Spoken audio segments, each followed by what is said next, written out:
really want to clarify that. Yes, it has absolutely nothing to do with any religion whatsoever. It has to do with money.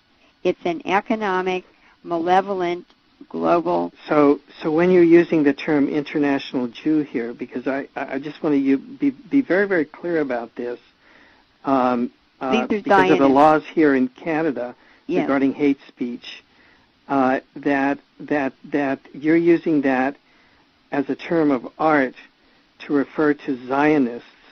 Well, I'm actually quoting Prime Minister Churchill. I understand, but we're dealing with particular hate laws here in Canada. Well, what he meant was the Zionists.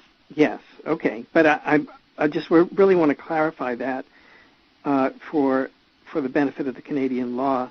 Yes. And the CRTC and the listeners. Of course, and this is not in any way meant to denigrate any person of any faith, of any religion, of any country, or socioeconomic. Because, in fact, there are many, many Zionists who are of many different faiths and of no faith. That's right. There are Christian Zionists, Catholic Zionists. That's right. And Churchill goes on to say about the Zionists that they have forsaken the faith of their forefathers and divorced from their minds all spiritual hopes of the next world. This worldwide conspiracy for the overthrow of civilization on the basis of envious malevolence and impossible equality has been steadily growing. And so this is Zionism on testosterone. In other words, it has become more toxic and more destructive and more malevolent over time, and especially in the design and application of these weapon systems, which affect every living thing on Earth, not just human beings. It has nothing to do whatsoever with religion. It has to do with acquisition of other people's resources. Right. Now, I just want to jump in here because we have about 4 minutes left to this broadcast. So I would like to, first of all, invite you back for a second follow-on broadcast on this topic, because we haven't even begun to talk about the policy solution that we need for this, which is an international treaty, because no single country can cope with this. And so I just wanted to mention that. That would be wonderful. And the reason that we should have a treaty is because further events have occurred which are affecting countries all over the world. The Black Sea storm disaster on November 11th, 2007, that was engineered to dissuade Putin from negotiating successfully with Central Asian republics for pipelines. The Myanmar disaster, May 2nd and 3rd, of 2008, which people are freshly have learned about that. And then the China earthquake of magnitude 8 on May 12th, 2008.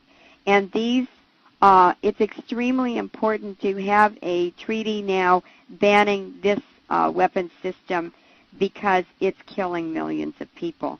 It's destroying countries, and it's destroying the web of life, which we all depend on to survive. And it seems to be fitting into a storyline in various cultures. For example, in the U.S., saying that it's, quote, the end times among the right-wing fundamentalists. You know, the times of earthquakes and earth changes and Armageddon. So they're kind of feeding into those biblical prophecies. Yes, but it's engineered by human beings. Exactly. And a naval admiral in India told me that Chernobyl was deliberately conducted or engineered. And, of course, that would be by MI6, the CIA, and the Mossad all working together. And the reason was to end the Cold War and to take down Russia. Alfred, the Chernobyl was used to power one of the woodpecker transmitters. And the word Chernobyl in the Bible in English is wormwood. And wormwood was a biblical event that poisoned the whole world. Right. So that was a whole setup, i.e., from a psychological warfare point of view, the Chernobyl was designed with that name in mind, and then it was sabotaged by the same agency that named it. And I remember that because I interviewed on WBAI in New York, right after the Chernobyl disaster.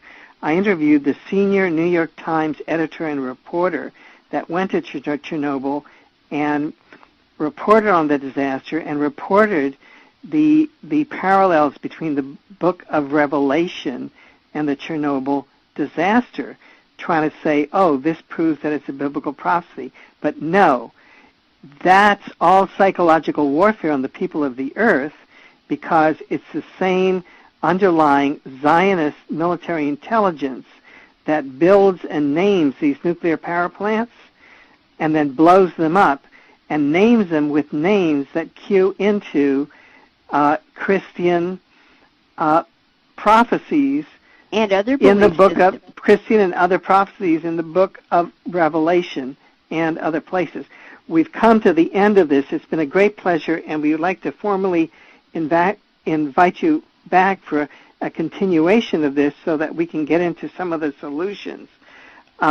We've been with independent scientist Leuren Moret, who has been an expert witness at the Tokyo International Tribunal for War Crimes in Afghanistan.